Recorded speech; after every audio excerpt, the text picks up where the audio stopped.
This morning, we'd like to welcome back to our center Reverend Dr. Robert Brzezinski. He came and spoke with us a few years back, I believe, when Dr. Bob Dean was still with us. And I just want to tell you a few things about Dr. Robert. He holds a master's in consciousness studies from the Holmes Institute and a doctorate of divinity from Emerson Institute. He is an ordained minister of religious science and considers himself a lifelong student of transformational leadership. He is currently the spiritual and creative director of the New Thought Media Network, and that's what we're on right now. If you knew it or not, we are on the New Thought Media Network, a global broadcast network of positive music, media, and entertainment. So we just welcome him. I hope that after the service that you will join us for a conversation with Dr. Brzezinski at cslmidtown.org. There's a Zoom link there. You can join us there. So please join me now in welcoming Dr. Robert Brzezinski. Thank you for being here.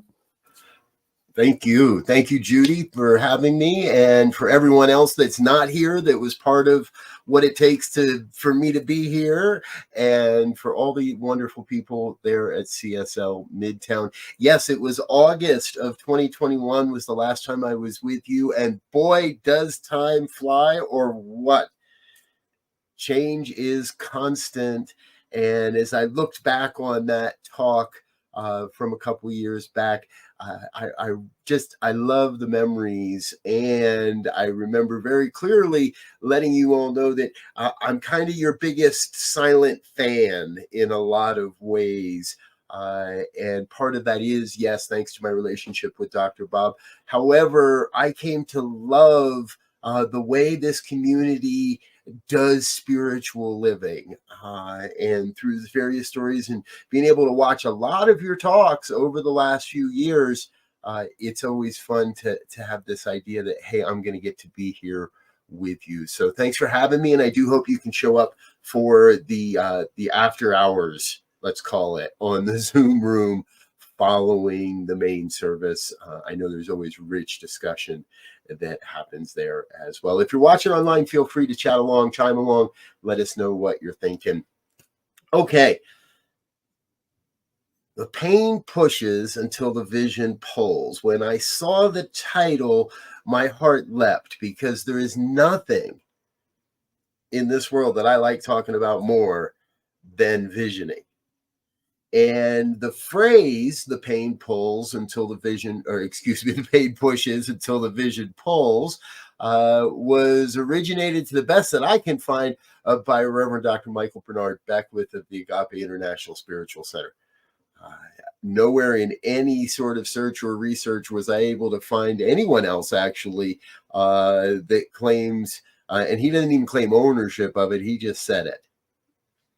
Well, wouldn't you know, in some other reading that I'm doing recently by another person that happened to be a student of Dr. Michael's, Reverend Dr. Deborah Johnson, she uses the same phrase in a few different places in some of her older material that I'm studying right now. I share all this to remind us that what we hold in consciousness has to take form in our lives. As we hold these thoughts, and I've been holding the thoughts of this talk in my consciousness for a few weeks now, thinking, all right, what can I bring that's maybe a little new or unique? What can I bring that's a little truer than true? What can I bring that's maybe a little deeper than we've gone before in this topic of pain and vision? All that thinking must create some sort of form. And so that's what we're experiencing here today. And I'm going to invite each of you to look for what is maybe a little truer than true, what is a little deeper than deep. How can you take who you are, that unique amazingness that you are? I am always in love with the idea that in all of the universe, you stand out. You have continued. You have made it to this point. And that means that within you, there is something that is absolutely vital to the evolution of human consciousness. Who you are and how you show up in the world, the way you explain these principles, the way you live these principles. Maybe you don't live these principles sometimes.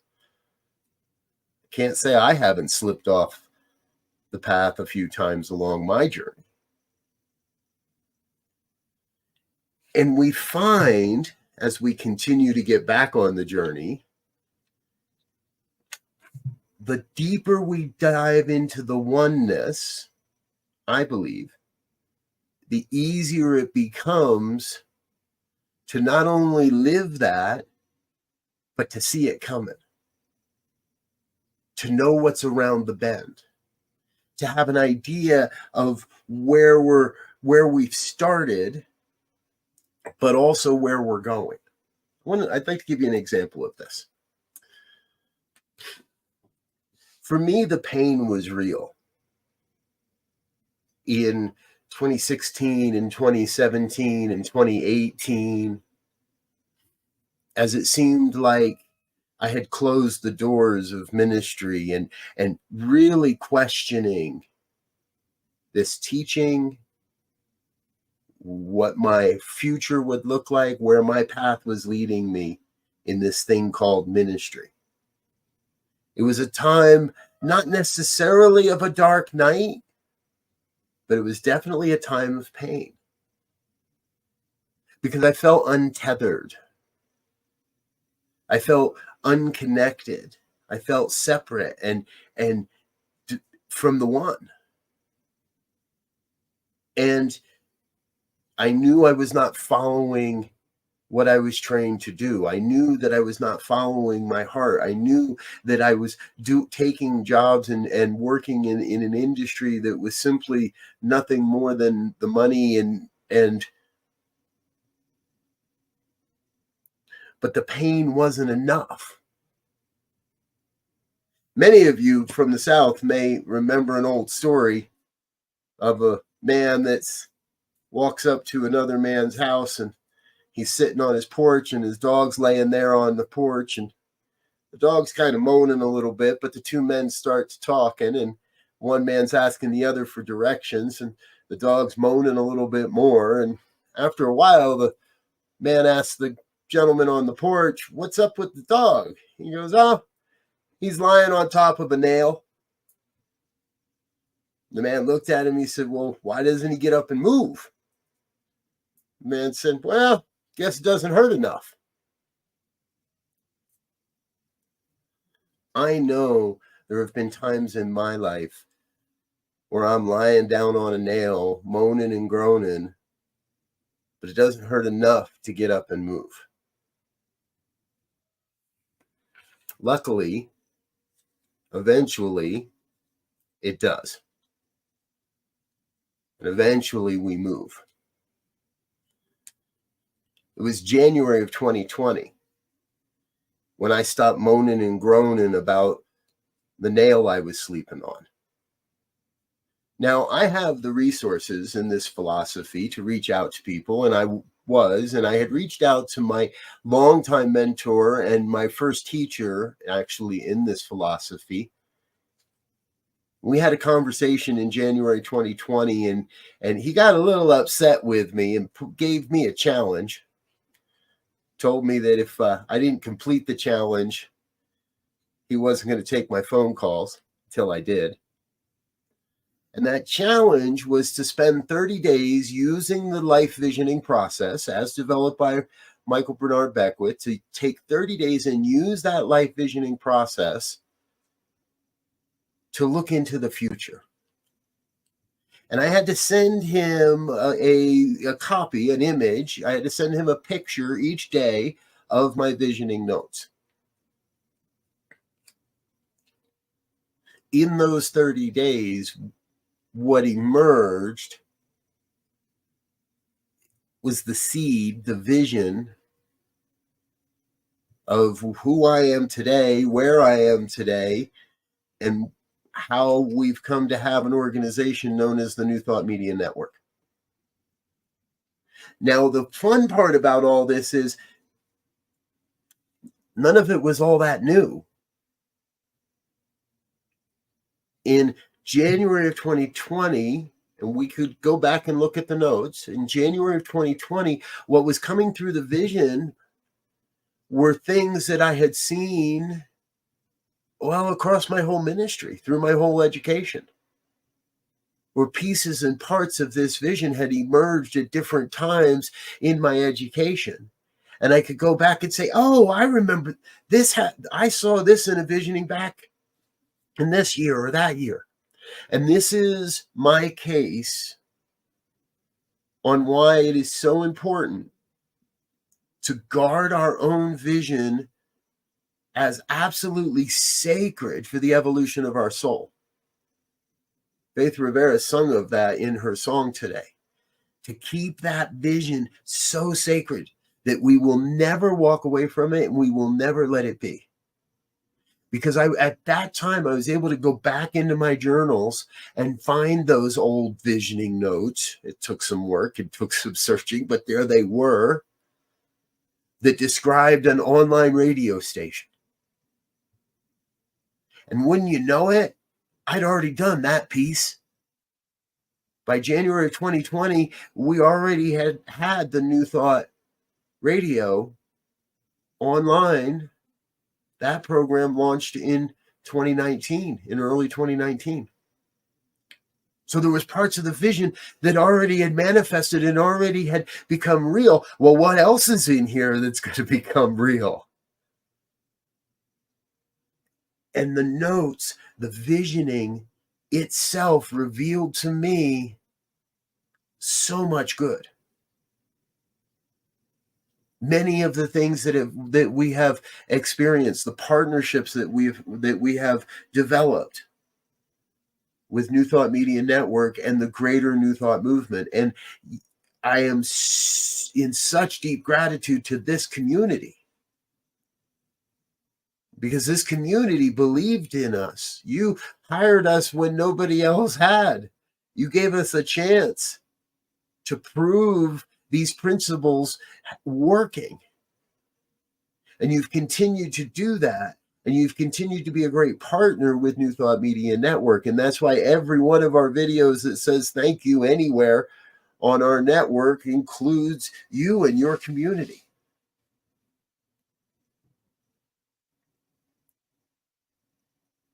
I'm not big on waiting for the vision to pull any longer. Yeah, the pain can push until the vision pulls. But once you have felt the tug of the vision, once you have felt the pull of the vision, that is the place where I believe we have to step out with absolute faith. 100% faith and commitment that this stuff works.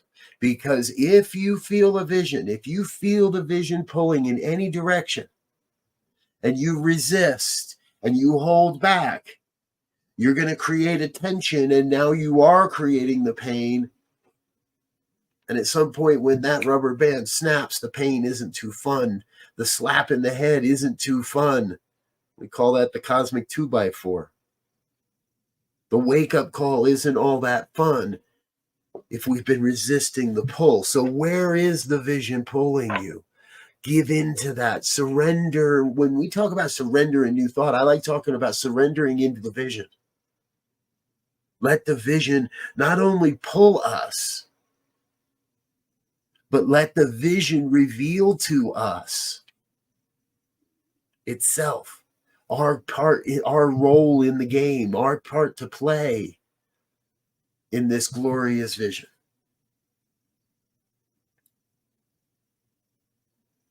And so there I am in early 2020, watching all of this pour out into my journals. And by like day 4 or 5, it's been a rich experience so far, and I am just jazzed in my spiritual practice. I just can't wait to dive in each and every day. to this practice. By the end of the 30 days, I'm in a place of absolute commitment that I have been shown the light. I have seen the promised land. Truthfully, there's some things coming that I hadn't seen, both on the side of the pain and on the side of the vision. But at the end of January 2020, I'm in a place of let's go. How do we make this happen? I am ready. Woo! And then I started paying attention to the news again. And I started paying attention to what was about to happen and was happening on the planet. And no, the vision never showed me that. And I never saw that coming in any of the visioning. Because in the visioning, we're not looking for what's going to happen, what's going to go wrong, or what doesn't work, or what pain we're going to witness or experience. The vision shows us the love and the joy. The vision lights the path that makes the way possible. And so I had in my hands, in written form, a blueprint for the coming years. And it continues every Monday morning as religiously. The New Thought Media Network gathers at 7 a.m. Mountain Time to practice the visioning process together, and for our own lives, but also for the life, for the experience that is our ministry. We let go of looking for the pain. And when the pain hits, when it first starts, that is the supreme moment to transcend the pain, not wallow in it. To transcend the pain and look to the vision and say, okay, what is mine to do? What is next? What are we becoming here?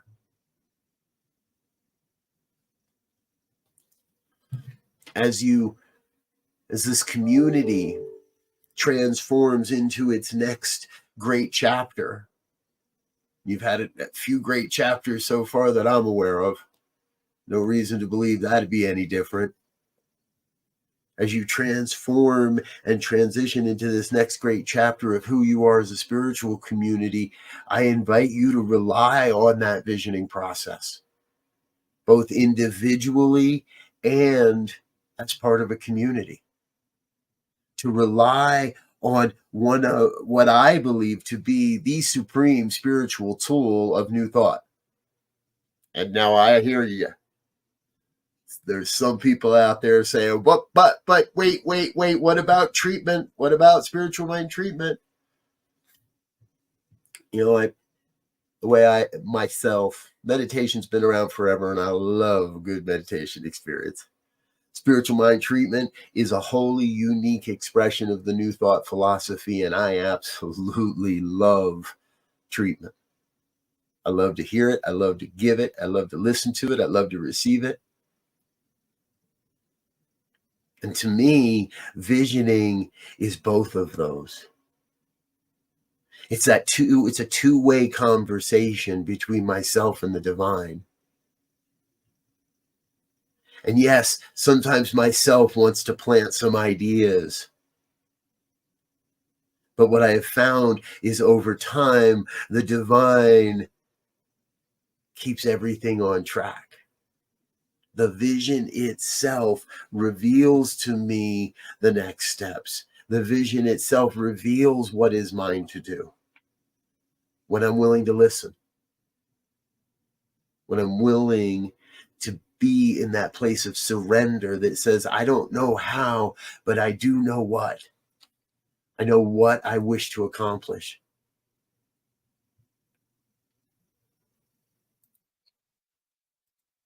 New Thought, in my mind, is a philosophy, a faith, and a way of life, and the visioning process is part of all of that. It is our both and. in amazing ways. So the pain does push, but we don't have to let it. We don't have to stay there. The moment you can grasp even a little bit of the vision, give into that. Surrender into that. And it's in that we let our divine discontent become a powerful force for good. Our discontent is not a power for good, but our vision is. And yours, who you are, how you show up in this world, who you are is absolutely vital to the evolution of human consciousness. When we talk about we're here creating a world that works for all, and if we're creating a world that works for all life, then we've got to be part of the creation. Not just witness to it. That's important. But we have to be willing to give in and be part of that creation. And how cool is it that you get to do that in this spiritual community? How cool is it that you get to direct the future of this spiritual community? By being a part of it, by being involved, by visioning on behalf of this spiritual community. Dude, we don't need to stay in any of the pain any longer. When we move forward and dive in, I don't think there's anything that we can't accomplish.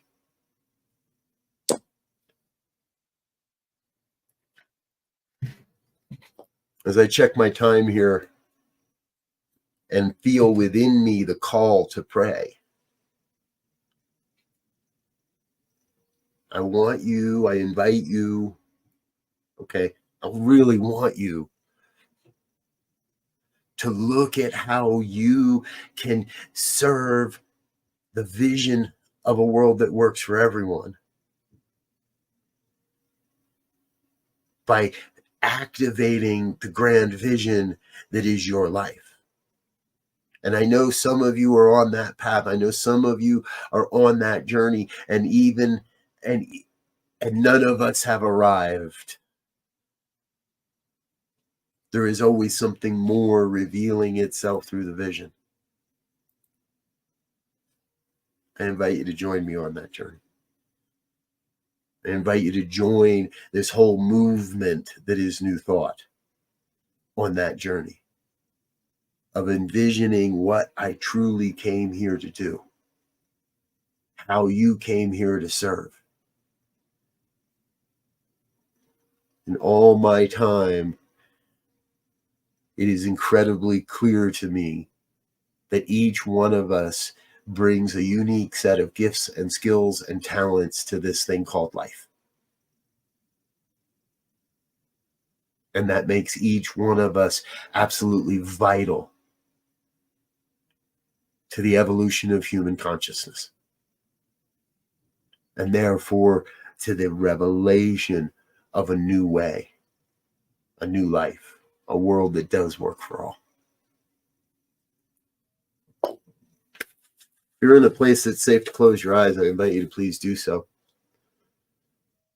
And join me in a moment of letting go. Let go of everything that's come before this moment. Let go of every question you might have. Let go of any affirmation you might have. Let go of everything except the breath. Don't let go of the breath. Tune into the breath.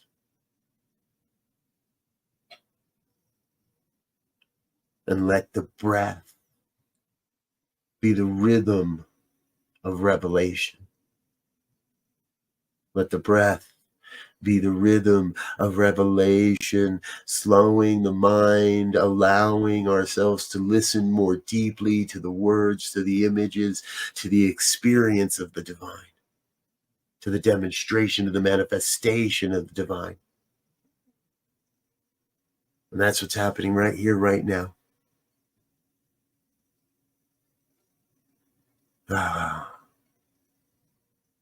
We come to know the one. We come to know one power, one presence, one infinite intelligence. It's operating as all of life, as my life, as your life, as the lives of everyone, everywhere across this planet and beyond. One self-existent cause that is forever taking on form and abandoning that form in order to take on new form. The oneness revealing itself perfectly as love and light and beauty, as truth and health and wealth and well-being and abundance, as prosperity, the oneness revealing itself as everything perfectly. That includes your life, my life, the lives of everyone everywhere. So what we are is we are one life taking shape and form through billions of heartbeats, through billions of minds. We're a grand colony of humanity encompassing the planet. And he even is beginning our travels beyond this planet, returning to the moon in this very moment. Humanity expanding itself out into the cosmos as part of the one. Layer upon layer upon layer of experience and support, layer upon layer of love. Revealing itself as your life, my life, right now, perfectly. Whole, complete, nothing missing, nothing absent. This could be no other way. The law of the universe must take this word and demonstrate, cannot return this word void, must take this word and make it manifest. So we each, in our own way, speak into the law, that which is it, that it is that we are here to serve. We speak into the law, that which we wish to experience. We speak into the law, the truth of our lives, and that truth sets us free. And that law makes it so. So I am in a place of absolute and grand gratitude for what's happening right here, right now, for the truth that is revealing itself right here, right now, as my life, as your life, as the lives of everyone in your family, your workplace, your beyond. There is no division in the mind of the one. There is no separation here. There is no red or blue, black or white, green or brown, yellow or beige. There is nothing other than the oneness right now, and a deep revelation that everything we have named is part of that revealing. It's all God. If any one part of it is God, it is all God. And so my black and brown brothers and sisters, God, and my LGBTQ brothers and sisters, God, those that I don't understand, God, right there too. Those with a different outlook than I, right there, I see the face of God. And I listen. I listen for the vision. I'm done with sitting on the nail of separation and listen for the pull of the vision. A world that works for all. And I release this word into that law, that universal law that is already acting upon this prayer, that law that cannot return this word void, that must demonstrate. I release this prayer into that law and let it be. And if any word of this has resonated in any way, I invite you to join me in an affirmation of truth as we say together. And so it is. Wow. So it is. Yes, and so it is. Thank you. Thank you so much, Dr. Robert, for being here today and your message. Wow. Surrendering to the vision. Thank you. Okay.